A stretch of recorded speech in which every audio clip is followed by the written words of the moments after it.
CBS 46 News presents Public Affairs on Peach. Good morning, everybody. Welcome to Public Affairs on Peach. I'm Karen Greer, and this morning we're taking a look at a Forsyth County Special Olympics team heading to Abu Dhabi for the World Games, and some local coaches who've been preparing as well. And a little later on, it's that time. Six Flags Over Georgia is getting ready to open, and we have a way you can get discount tickets and give back at the same time. But first, are your days a blur? Do you suffer from parental guilt? Do you feel overcommitted? All of the above. Our first guest is one of our favorites. Dr. Daria Gillespie is the mom of two. She's an emergency room physician and one very smart cookie, as I can say. The Harvard and Yale trained physician has just released Your Mom Hacks. What a great book. Thank you. You've done a wonderful job with this. Welcome again. Thank you, Karen. It's great to be back. Always love to have you here. Thank you. I always love being here. Well, before we get to some of our great hacks and shortcuts, really want to talk about some stories that have been in the news. Vaccines, one of them. Yes. We have 2 cases of tuberculosis in our area confirmed in Floyd County. And a few months ago, there were several cases of measles. Are there any fears that perhaps we are looking at an epidemic or the vaccines are going too far? What are we looking at right now? So these are two very important stories for people to know about, but they're different. So the tuberculosis case, we see about 9,000 cases of tuberculosis in the U.S. every year. Most of them, about half to 2/3, are from foreign countries. So in that case, it is really watching people and controlling it and getting treatment for those who have it and not letting it spread for tuberculosis. The good thing about tuberculosis is somebody has to cough on you, you have to inhale it to catch it. Measles is an entirely different thing. As you and I were talking earlier, if somebody is in the room and you are not vaccinated and they have measles, you have a 95% chance of getting it, which is pretty close to 100%. Wow. Measles, we have a vaccine for, we can give it, and we should be giving it. I mean, you probably know about all the hubbub about people worried about vaccines. Can I just make 2 points about that? Please. Have to. One, the man who brought up the connection between vaccines and autism, his study has been redacted. He has lost his license. Wow. I mean, they have found that was all fraudulent. And then a lot of the celebrities that talked about it, I mean, there was one who said her child got autism from vaccines. Right. We found out her child does not have autism. So there's a lot of misinformation out there. Now let me ask you though, when it comes to the measles vaccine, most people have gotten it, is that right? Is there a possibility that it's now the vaccine wasn't strong enough, or you need another one? No, what we're seeing, the people who are getting measles are those pockets of the country where people decided not to get the vaccine because they were worried about some hypothetical risk. Here's the fact. There's hypothetical risks with no facts, and then there's what we know that measles causes. Get the vaccine. I get the vaccine for both of my children. I have checked all the statistics because I worry too. Get the vaccine, we have that. And it's one that needs like a booster.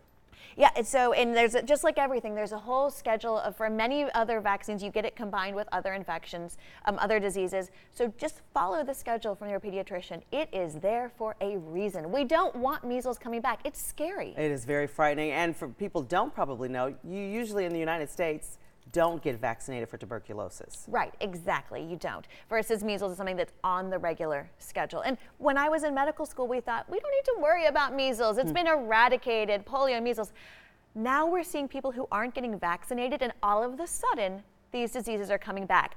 I don't know about you, I don't want to go back to the 1950s. No. We have medications for a reason. That sounds great. All right, now we're going to talk about your fabulous book, 100 science-based or science-backed shortcuts to reclaim your body, raise awareness, and raise awesome kids, and unstoppable. Be unstoppable. You've got to be. Tell us what made you do this book, number one.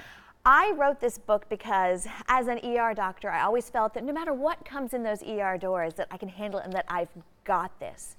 But then I had a wake-up call. I became a patient. I was diagnosed with a chronic autoimmune condition, and then I became a mom. And I realized that in my daily life, I don't got this, nor did most of the moms and women who weren't even moms.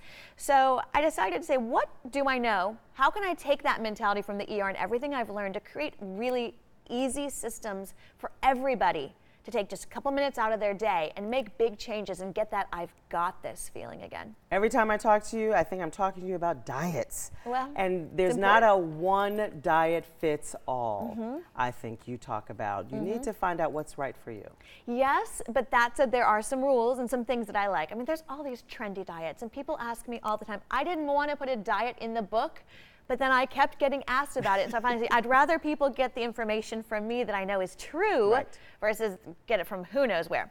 So what I say, there's the Dr. Daria Restore diet. And it essentially follows one of 3 diets. Mediterranean diet, you know, fish and olive oil and good things like that. Kind of like a Japanese Okinawan diet, also heavy in fish. And then a vegan diet. So I kind of mix all those together. And I tell people, don't count calories.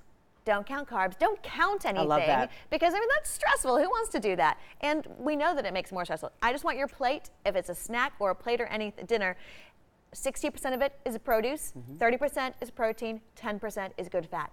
If you do that and then try to eliminate whites and processed carbs, then, and by whites I mean like white rice, white bread, you're done. Exactly. And I tell people know how to do it, but I also give them the tips of how to make that easier. And something else I incorporated was the intermittent fasting. Yes, I love that. You're a pro at this already. Yes. That's kind of like the third component of the diet is intermittent fasting or time-restricted eating. So I tell people eat within a 9 or 10 or even a 12-hour window during the day.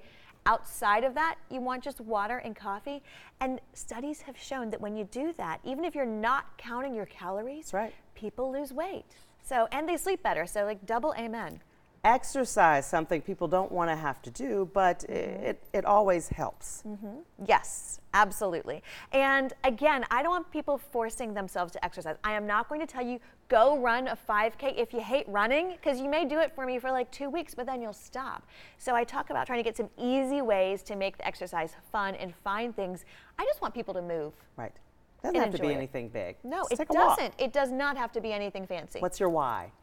What's your why? Now, this is important for people. We talk, what does your why mean? Why are you doing it? And when we see people who are like, I'm just exercising because I want to fit it into my new pants or a reunion, they don't keep it up. That's not a good why. No, but if it's because, you know, I talk about some amazing people and Atlanta-based, the Peace Brothers. Their why, I mean, one of them is cerebral palsy and the other is the brother and he pushes him in Ironman. Love them. They're amazing. They have a why of trying to raise awareness and help others. So it's not just pant size. Right.